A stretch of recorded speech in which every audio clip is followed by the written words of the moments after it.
Ito si Whitey natin, 3 times winner. Medyo napabayaan to eh. Pinahiram sa atin.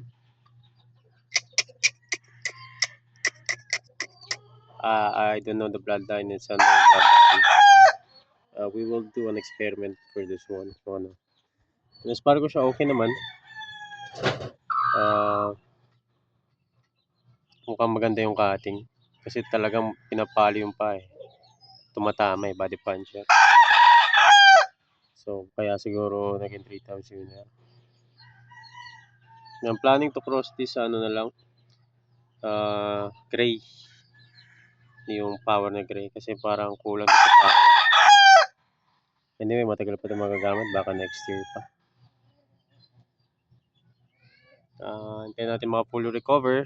Once fully recover, we'll try to breed.